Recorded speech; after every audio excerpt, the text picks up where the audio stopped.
Camarades, bonjour. J'espère que tout un chacun s'est très bien réveillé ce matin. Dernière semaine du premier mois de l'an 2026. Donc je profite à souhaiter à toutes et à tous bonne et heureuse année 2026. Je vous souhaite à vous, à vos familles, à vos proches, beaucoup de santé pour cette année. Beaucoup de chance dans tout ce que vous entreprenez et beaucoup d'abnégation, beaucoup d'ardeur au travail. Et je sais que l'endurance, l'allure de ces 3 années passées n'est pas simple. Vous avez appris à travailler sous pression. La pression va continuer et tenez bon, attachez les ceintures. J'aime caricaturer avec les membres du gouvernement pour leur dire qu'en 2026, actuellement, c'est comme un avion qui est donc en bout de piste. Et nous allons mettre les pleins gaz pour atteindre en fin d'année ce que les pilotes appellent V1. Ce qui veut dire qu'il y aura encore plus de pression pour 2026. Et donc, tenez bon, attachez les ceintures. Je tiens aussi à vous féliciter pour tout ce qui a été fait durant 2025, mais surtout durant donc, ces 3 années. Et je pense que les résultats parlent d'eux-mêmes. Et c'est ce qu'il faut regarder dans le passé et s'armer de courage pour ce que nous devons faire pour le futur. Tout ce que nous avons eu à réaliser, je pense que nous devons ça au vaillant peuple qui a compris notre message, qui a compris le sens de la révolution. Parce que sans eux, les moyens mis à disposition de tout un chacun pour pouvoir y arriver, ça n'aurait pas été possible. L'essence même de la révolution, c'est de travailler pour le peuple. Et je pense que les exemples, il y en a beaucoup. Si vous prenez dans le domaine de l'agriculture, cette année, par la grâce de Dieu, nous avons fait une production record. Il y a des spéculations particulières que nous avons essayé d'introduire depuis ces 3 années. Comme je le dis, les esprits faibles, les petits esprits, ils pensent toujours que c'est impossible lorsqu'on veut initier de grandes choses, mais il ne faut pas les écouter. Si on devait les écouter, on allait se décourager, on n'allait pas pouvoir se lancer.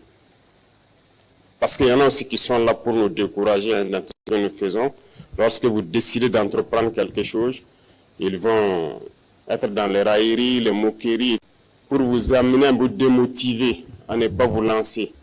Et je pense que tout un chacun a surmonté cela. Parce que ce que je dis, ce n'est pas seulement au sommet de l'État, mais jusqu'aux citoyens au niveau du village, il y a un sursaut. Voilà, tout ce qu'on disait impossible de faire au Burkina Faso en matière d'agriculture, ça s'est fait aujourd'hui.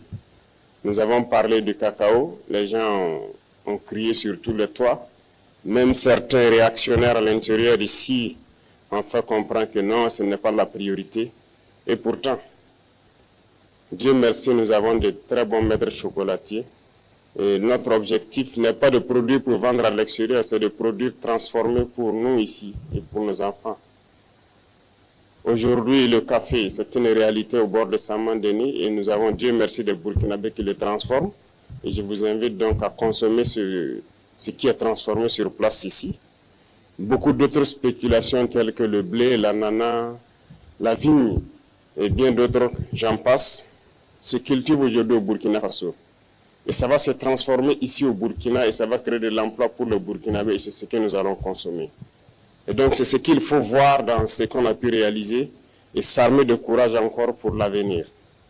Beaucoup d'autres projets donc ont été à succès. Quand on prend le domaine de l'éducation, beaucoup d'amphithéâtres ont été construits. La dernière fois au Conseil, on a adapté des textes qui permettront donc d'équiper ces amphithéâtres et de construire de nouveaux amphithéâtres. Beaucoup d'écoles et centres de formation verront le jour en 2026, au bord donc de nos pôles de croissance tels que Bragré, Saint-Mandéni et autres. C'est pour amener les jeunes Burkinabés à pouvoir transformer, produire et transformer ce que nous faisons ici. Donc, nous n'allons plus nous concentrer sur l'enseignement général uniquement. Nous avons parlé d'enseignement professionnel et technique et donc beaucoup de lycées modernes verront le jour en 2026. En plus de cela, nous avons décidé de construire une université technologique et j'espère que d'ici la fin de l'année, vous allez voir cette université donc se dresser. Les travaux ont déjà commencé et nous avons donné donc dit aux entreprises de tout faire pour être donc dans les délais pour que les rentrées prochaines, nous puissions accueillir des étudiants dans des domaines donc assez pointus de la technologie pour que nous nous mettons au diapason. Comme je l'ai dit, nous sommes très loin, nous sommes dans les années 1800. Et je pense qu'en 5 ans, au moins de 5 ans, nous pouvons faire un saut au moins de 100 ans pour nous retrouver dans les années 1950 au moins et continuer de travailler ainsi. Je le dis, ça peut faire rire, mais c'est la réalité. Jusqu'aujourd'hui, nous constatons notre vie, le rythme auquel nous partons, ce n'est pas bien. Donc, il faut se mettre soi-même la pression pour rattraper le retard. Donc, faites en sorte que dans quelques années, nous soyons en 1950 et après encore, on se donne la pression pour atteindre les années 2000 et espérer donc rattraper les autres. Et c'est possible. Et je suis heureux donc de vous dire que dans ce sens-là, nous sommes en train de mettre en place un laboratoire. Et aujourd'hui, au Burkina Faso, par exemple, pour les chercheurs, nous avons beaucoup d'équipements qui sont là. Nous allons les permettre donc de faire la recherche sur place. Et sans me tromper, je peux dire que nous avons actuellement ici installé un microscope électronique à balayage, le plus récent qui puisse exister en Afrique ici, et le plus moderne. Donc il est là au Burkina Faso, il est fonctionnel, et les chercheurs vont commencer donc à aller donc faire tout ce qu'ils doivent faire ici, au lieu d'aller à l'extérieur encore le faire. Et ça va encore encourager d'autres personnes à chercher et à découvrir. C'est pour dire qu'il y a beaucoup de domaines que nous n'avons pas oubliés, en passant par la santé, tout ce que nous sommes en train de faire, notamment les centres de santé communautaires qui sont construits et qui seront équipés. Ça fait partie aussi du lot donc, de mesures prises donc, lors du conseil dernier. Et donc tout cela, c'est à votre actif, c'est à l'actif de toute l'administration et c'est avec donc l'appui et le soutien de notre vaillant peuple que nous arrivons à le réaliser. L'initiative Faso Merbo, qui est devenue une agence aujourd'hui, alors lorsque nous entamions l'autoroute, certains doutaient parce que c'est un projet qui est là depuis plus d'une décennie. Bien sûr, nous avons trouvé le projet et lorsque nous avons donc cherché à comprendre même le projet, c'était une autoroute de 2 fois 2 voies. Et les entreprises en majorité étrangères qui avaient fait des propositions, les moins chères étaient, je pense, 1032 milliards pour faire les 2 fois 2 voies. Et donc, on nous proposait de nous financer pour pouvoir le réaliser en 10 ans pour les délais les plus courts. Il faut être conscient. Pour nous condamner les générations qui ne sont même pas encore nées à des prêts de 50, 60 ans pour construire une autoroute de 2 fois 2 voies qui sera dépassée dans peu de temps. Lorsque nous avons voulu savoir si c'est 4 fois 2 voies, certains même se sont moqués de nous, certains entrepreneurs, ils n'y croient pas. Dans un tel pays, 4 fois 2, c'est pas raisonnable. Certains ont dit que ça devrait nous coûter plus de 3 000 milliards. Mais comme je dis, dans la révolution, c'est la responsabilité, c'est la conscience. On ne va pas rentrer dans ces schémas. Voilà pourquoi nous avons décidé de le faire nous-mêmes. Parce que nous avons confiance en nos jeunes ingénieurs, nous avons confiance au potentiel des Burkinabés. Nous avons donc cherché des équipements de tout ordre. Aujourd'hui, sur ce chantier, je peux dire que le chantier il est unique en Afrique. Il n'y a pas un chantier d'autoroute pareil qui mobilise autant de monde, autant d'équipements. Il n'y en a pas. Les travaux de nettoyage, il y a plus de 100 bulldozers sur ce chantier. Et je ne vois pas pareil. Je m'étais donné 2 mois pour qu'ils puissent finir le nettoyage. Et je pense qu'ils ont tenu le pari. Nous sommes à 40 jours, ils ont déjà fait plus de 70% du nettoyage. Et le 15 février, s'il plaît à Dieu, ils auront fini. Ce qui veut dire que le rythme aussi, il n'y en a pas pareil en Afrique. Et nous allons finir, c'est un défi, nous allons finir dans un délai que personne ne va croire. Parce que nous avons déjà tout à notre disposition. Toutes les machines, tout le nécessaire est là. Il ne nous reste que le carburant et le bitume à payer. Sinon, tout le nécessaire est là. Ce qui veut dire que nous allons poursuivre parce qu'il y a beaucoup d'autres autoroutes qui doivent être lancées en 2026 et dont les travaux doivent commencer également. Les infrastructures, c'est une priorité. Ça aide tout le monde, que ce soit les populations civiles, les forces armées, les forces de sécurité intérieure. Tout le monde a besoin d'infrastructures routières. C'est pour dire qu'il faut se concentrer sur ces acquis-là, voir qu'est-ce que nous avons pu réaliser et se projeter dans l'avenir. C'est comme je l'ai dit, maintenez la pression et je pense que 2026, il y a tellement de grands chantiers qui doivent commencer et vous devez maintenir ce cap-là pour qu'on puisse réussir le pari. Les gens continueront à nous démotiver. Hein. Les impérialistes, ils ne manquent jamais de tours dans leur sac. Ils vont continuer à communiquer pour ternir l'image, pour nous démotiver. Il ne faut pas les écouter. Il y a aussi ces individus esclaves de salon-là qui ne peuvent jamais changer.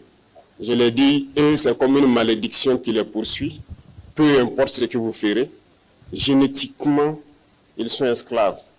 Congénitalement, ils sont aliénés. Ils ne peuvent que suivre ce que les impérialistes disent. Montrez-leur le soleil en plein jour, ils vous diront qu'il fait nuit. Donc c'est une malédiction. Et ils vont continuer à vous décourager, à parler. Mais le plus important, c'est ce que vous faites. La réalité est là et on avance. C'est ça le plus important. Pendant qu'ils sont en train de faire les railleries, leurs moqueries, nous on crée des usines, on crée des infrastructures, et on crée de l'emploi, on produit et on se sent bien. C'est le plus important. Donc j'invite tout un chacun à faire comme nos vaillants forces de défense, les forces de sécurité, les vaillants VDP.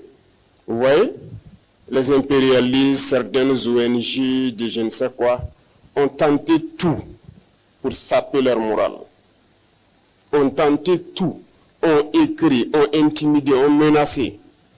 Mais ils avancent sereinement sur le terrain. Aujourd'hui, certains peut-être sont fatigués, ils ne parlent plus d'eux, parce que le résultat est là. Nous avançons et il y a des zones où nous avons déjà atteint les limites de la frontière comme on le souhaitait, en train d'être sécurisé. Sur le terrain, ça se passe très bien. Donc faites comme eux et c'est le lieu pour moi donc de les rendre hommage et de les inviter à continuer ce combat.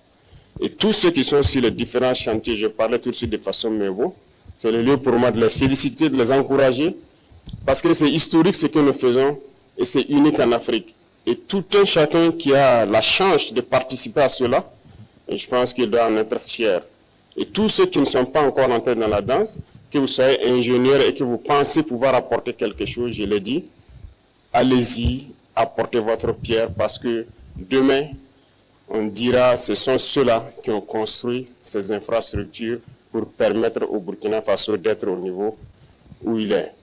Donc, merci beaucoup. Je vous souhaite encore bon courage parce que le courage, vous en avez tous besoin. Le courage, vous en avez besoin pour transcender tout ce qui peut se dire. Bon courage à tous pour 2026. Je vous souhaite bonne chance encore dans tout ce que vous menez parce que vous en avez besoin. Et je souhaite que la santé soit au quotidien pour vous, pour vos familles, pour vos proches, pour vous permettre de travailler avec la tête libre. Merci beaucoup. Je vous souhaite une très bonne semaine et à très bientôt, s'il plaît à Dieu.